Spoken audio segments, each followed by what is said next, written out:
nuclear nightmares, right? Yes, securing the world before it's too late. Do you think all these problems are behind us? No. There's 17,000 nuclear weapons out there, with some in hands of very unstable states and actors. We ignore them at our peril. And how many do we have? We have about 8,000 of them, and the Russians have about 8,000. That's enough to do the job, isn't it? That's enough to destroy the planet many times over. Why do we have so many nuclear weapons? Why are we spending so much on these nuclear weapons? Can't we have a saner, more fiscally responsible course? Do they ever, batteries run out of, run down? Do they ever sort of? They do. They're like cars, so you have to take care of them. And in fact, we're coming to the process where a number of them, they're sort of reaching the end of their operational life, both the warheads, the bombers, the planes, and the subs. Over the next 2 or 3 years. We replacing them? That's the decision we're going to make over the next 2 or 3 years. And if we replace everything the way it is, it's going to cost us $1 trillion over the next 40 years. Is that where you want to spend your money, replicating the Cold War arsenal? Well, I would say no. So there's Let's take a vote. Let's take a vote. So many hot spots around the world, Olivier, to talk about. Where do we start? Well, let's start with Syria because Good place to start. Because it does seem to be making progress. The process of disarming Syria, getting rid of Syria's chemical weapons, does seem to be moving forward. There is a plan now by the World Organization in charge of this. There's a plan now for the destruction of the chemical precursors to weapons and the weapons themselves. But I do have a question for Joe, which is every time we hear from senior officials, they're very careful not to say U.S. intelligence says that the Syrians have told us everything. They're very careful not to say that. They keep saying, of the declared weapons or the declared sites or the declared chemicals, we feel confident that this is going forward. Raises an interesting reportorial gap. Can we trust that the declared Syrian arsenal is full? Is that a full and complete declaration from these guys? We don't know yet, so there's some hesitation there. We do know that we have now destroyed their entire chemical weapons production facilities. The UN has certified that. Meaning they can't make any more. They can't make any more. So the mixing facilities, the factories themselves, gone.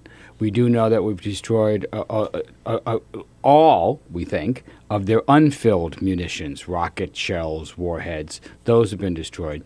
And we're now moving out the precursors, the chemicals that are not yet toxic, don't yet form nerve gas, but can be mixed, and on schedule for the end of the year to move out the last of the declared nerve gas shells, so the VX and the sarin. These are going to be moved to a ship, moved out of Syria, and the plan is to dispose of them at sea, not throw them away the way we used to. We used to get rid of chemical weapons by just dumping them overboard. What could go wrong? What could go wrong? So it's a big ocean.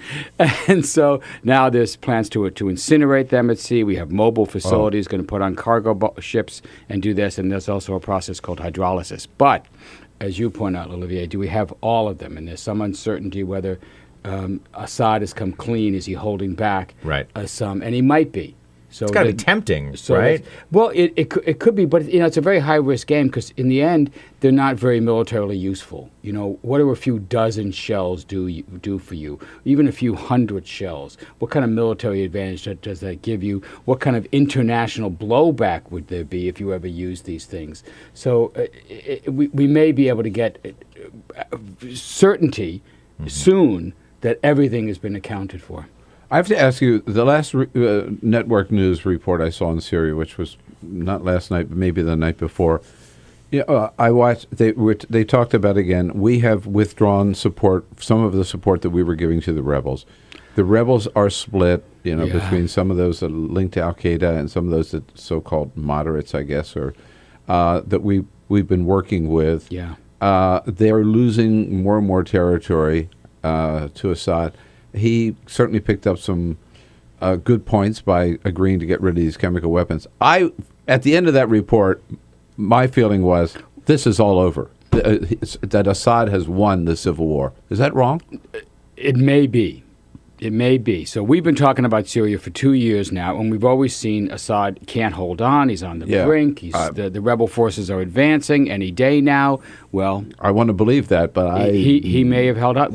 So at the end of the year, The forces are split. The rebels are weaker. We just had a news report yesterday, 100 more people killed in Aleppo, a rebel-held area from Syrian airstrikes. So these continue.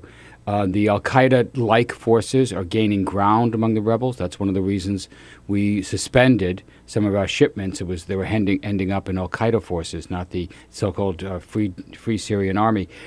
It looks grim right now. The only good news out there is that there actually are ongoing international negotiations for a ceasefire to allow in humanitarian assistance. This has been called one of the worst humanitarian crises in the world right now. Just a press conference in Geneva this week asking for the countries of the world to kick in about $7 billion for humanitarian relief. And you see some of the countries that haven't talked about this in the whole 2 years now sitting down and talk, including the U.S. and Russia and Iran and Saudi Arabia in one room talking about how to at least pause this vicious battle. Joe Cirincione here from the Ploughshares Fund with Olivier Knox from Yahoo News. Very exciting to see these crowds, heartwarming to see, I thought, these crowds in the Ukraine and Kyiv. And yet, today, you talk about infusion of money. Putin says, no, we're going to save the government of Ukraine's butt by pumping in, what is it, $100 million? $15 billion. $15 billion? $15 billion. That's what he pledged. So this is one of the most encouraging stories Tell of us the what's year, happening actually. in Ukraine. I mean, you see people of Ukraine protesting in massive demonstrations, building snow forts, permanent snow forts. It's cold out there in Kiev, in the streets over a trade pact.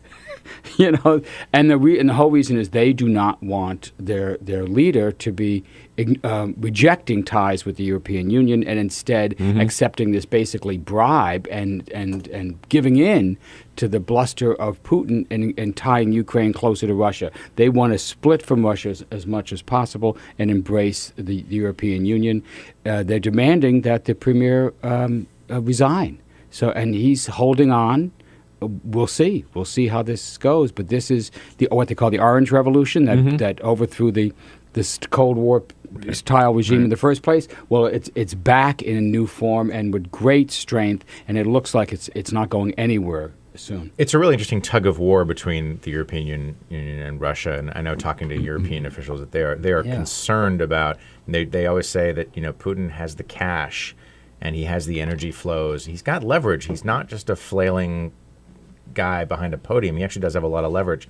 It's very interesting. The regime responded in some really outdated ways, right? I should say the government, not the regime, but the government of Ukraine responded with some really outdated ways, putting out a few dozen of their own pro-government protesters and failing every basic test of how you handle this kind of crisis, at least since 1991 or so. I mean, it's amazing to watch. Well, the good news here, though, is that there hasn't been after the first couple of days, there haven't been violent clashes. That's so true. The government hasn't pushed the military out to disperse the crowd. So that's a hopeful sign. And the police refused to go in, act against the protesters, didn't they? From what at least I saw in some cases, the police just said, they have big smiles on their face. Okay. So we don't know how this is going to happen, but this is a mass, nonviolent protest that the government feels it can't violently crush at this point. What's the United States doing about this, Olivier?